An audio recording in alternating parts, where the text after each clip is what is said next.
થોડી જ વારમાં તૈયાર થઈ જશે એવા સોફ્ટ અને જાળીદાર અને મોઢામાં ઓગળી જાય એવા નાયલોન ખમણ. પણ આ રિઝલ્ટ માટે એક નાની ટ્રીક છે જે હું વિડીયોમાં જરૂર બતાવીશ. તો ચાલો શરૂ કરીએ. અને જો તમે મારી ચેનલમાં નવા હોય તો મારી ચેનલને સબસ્ક્રાઈબ કરો. આ વિડીયો એન્ડ સુધી જરૂર જોજો. આજે આપણે બહાર જેવા ખમણ ઘરે બનાવીશું. જેના માટે મેં લીધો છે ચણાનો લોટ, જેને આપણે ચાળી લઈશું. એને ચાળીને જ લેવાનો છે, જેના કારણે જે ગઠ્ઠા હોય એ ભાંગી જાય. 2 વાટકા આપણે લેવાનો છે. આવી રીતે ગઠ્ઠા હોય છે એને ભાંગી લેવાના છે અને ચાળી લેવાનો છે. જો સારી રીતે લોટ ચાળેલો નહીં હોય તો પછી ખમણ સારા એવા ફૂલતા નથી. જો તમે મારી ચેનલમાં નવા હોય તો મારી ચેનલને જરૂર ને જરૂર સબસ્ક્રાઈબ કરજો. લોટ જે છે એ ચડાઈ ગયો છે. હવે આપણે એનું બેટર તૈયાર કરીએ. હવે સૌ પ્રથમ આપણે લીંબુના ફૂલ લીધેલ છે, એ અંદાજે આપણે 1 ચમચી જેટલા લીધેલ છે એ નાખીશું. ખાંડ છે એ 4 ચમચી નાખીશું. તમને જેવી સ્વીટનેસ પસંદ હોય એટલું વધારે ઓછી ખાંડ લઈ શકો છો. નિમક છે એ નાખીશું.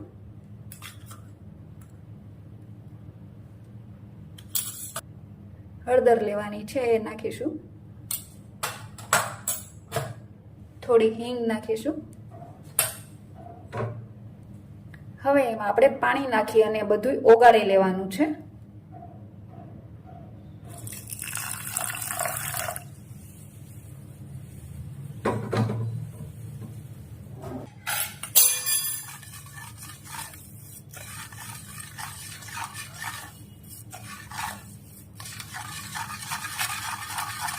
ઓગળી જાય ત્યાં સુધી આપણે એને હલાવતા રહીશું. હવે જે લોટ આપણે ચાળ્યો હતો એ આ બાઉલમાં લઈ લીધો છે. હવે એમાં જે આ મિશ્રણ તૈયાર કર્યું છે એ નાખી દઈશું.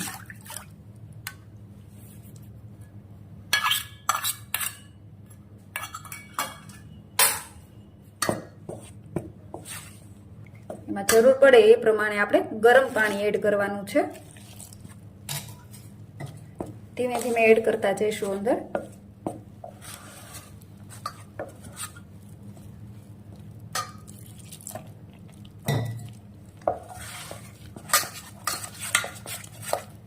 બહુ ઢીલું ના થઈ જાય એનું આપણે ખાસ ધ્યાન રાખીશું.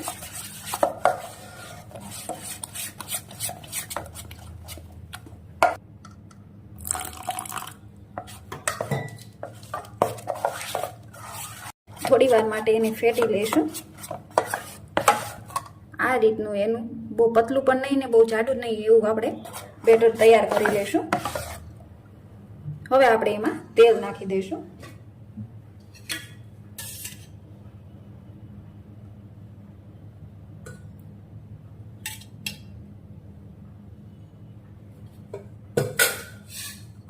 તેલ નાખવાથી આપણે જે ઢોકળા હોય છે એ પોચા જ રહે છે.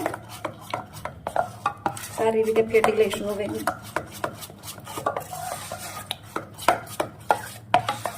તો આપણું બેટર તૈયાર થઈ ગયું છે. હવે એને આપણે 15 મિનિટ માટે ઢાંકીને રહેવા દઈશું.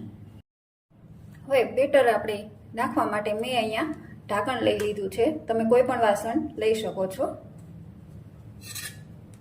એમાં આપણે તેલ નાખીને ગ્રીસ કરી લેવાનું છે ફરતી બાજુ.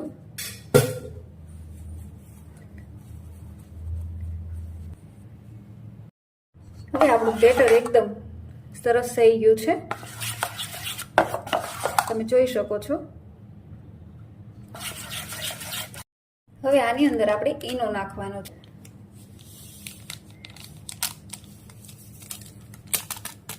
આપણે થોડું પાણી નાખીને મિક્સ કરી લઈશું.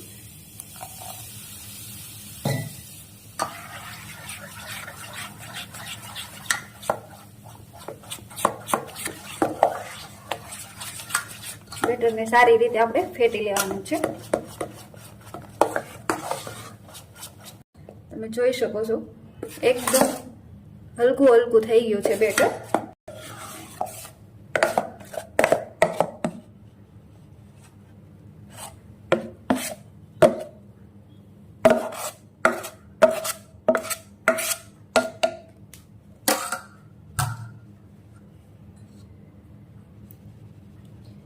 સારી રીતે હવે હલાવીને મૂકી દેવાનું છે.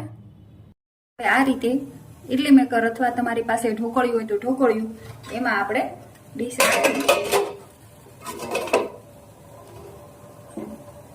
અને આ રીતે ડીશ મૂકી દેવાની છે.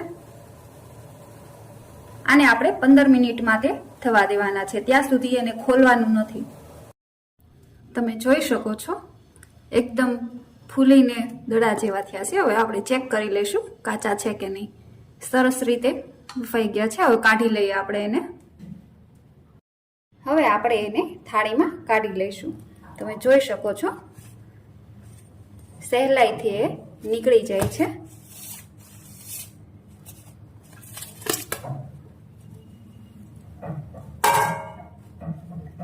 તમે જોઈ શકો છો એકદમ પોચા રૂ જેવા થયા છે.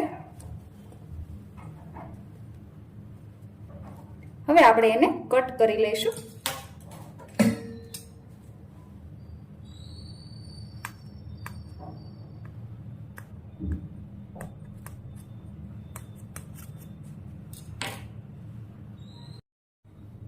તો તમે જોઈ શકો છો કેવું એકદમ પોચું રૂ જેવું થયું છે ફૂલીને.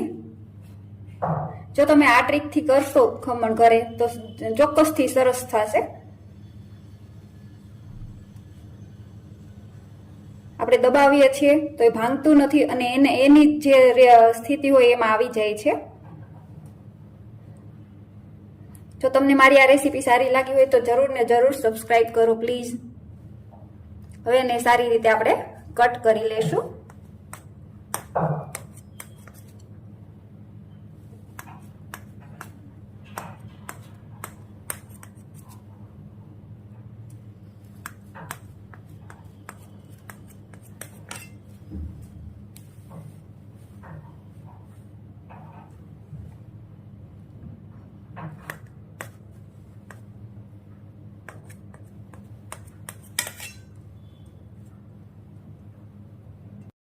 હવે ખમણના વઘાર માટે મેં અહીંયા તેલ ગરમ લઈ લીધું છે. એમાં આપણે રાઈ નાખીશું, ત્યારબાદ લીમડો નાખીશું, ત્યારબાદ આપણે એમાં થોડી હિંગ નાખી દઈશું, તલ એડ કરી દઈશું,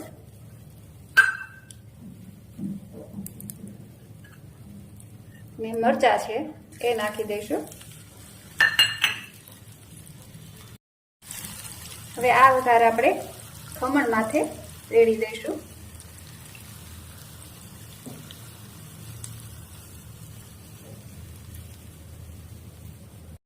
તો તૈયાર છે આપણા પોચા રૂ જેવા ખમણ.